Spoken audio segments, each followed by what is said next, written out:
السلام علیکم باسط صاحب، بہت دنوں بعد آپ سے دوبارہ ملاقات ہوئی ہے. آپ نے دوبارہ موقع دیا مجھے اپنے ساتھ بیٹھنے کا. بٹ سر، کافی دنوں سے نا ایک سوال میرے ذہن کی گوشوں میں اٹھ رہا ہے کہ کیا جنگ کرنا اچھی بات ہے، اور اس سے ملک میں کتنی تباہی ہو جاتی ہے، اور ہماری جو اسلامک تاریخ ہے وہ اس کے بارے میں کیا کہتی ہے؟ جی عبدالحنان، آپ نے ہی بڑا اہم موضوع کی طرف اشارہ کیا کہ جنگ کرنا اچھی بات نہیں ہے.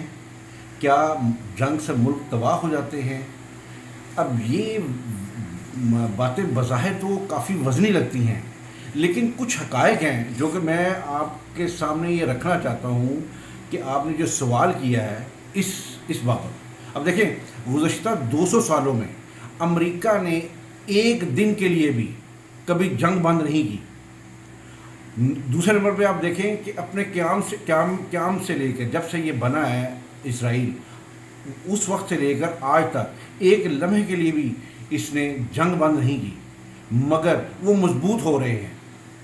جبکہ جنگ سے بھاگنے والے عرب ممالک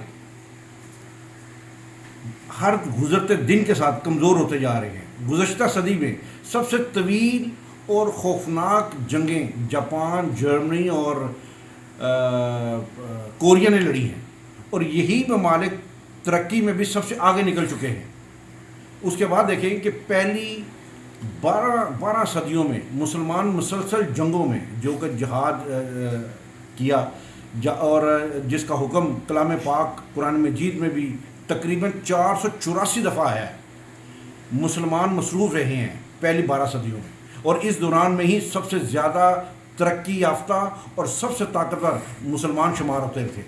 جبکہ گزشتہ 2 صدیوں میں، اب یہ گزشتہ 2 صدیوں کا اگر آپ دیکھ لیں تو مسلمانوں کو جنگوں سے ڈرنے اور بزدلی کا سبق پڑھایا گیا ہے.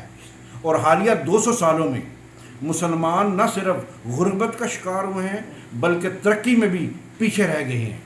اگر جنگوں کے علاوہ صرف دعاؤں سے ہی سارے معاملات ہونے ہوتے تو آپ صلی اللہ علیہ وآلہ وسلم جنگ بدر نہ کرتے، جنگ احد نہ کرتے، جنگ خندق نہ کرتے، جنگ خیبر نہ کرتے، یہ غزوات نہ کرتے، اور آپ صلی اللہ علیہ وسلم صرف مصلی پہ بیٹھ کے دعائیں کر کے ہی سب کچھ منا لیتے. لیکن اللہ کی سنت یہ ہے کہ جب تک آپ جنگوں میں صحیح طرح عمل درآمد نہیں کریں گے، اپنے آپ کو جنگوں میں نہیں جھونکیں گے، جب تک اللہ کی نصرت بھی آپ پہ نہیں آئے گی.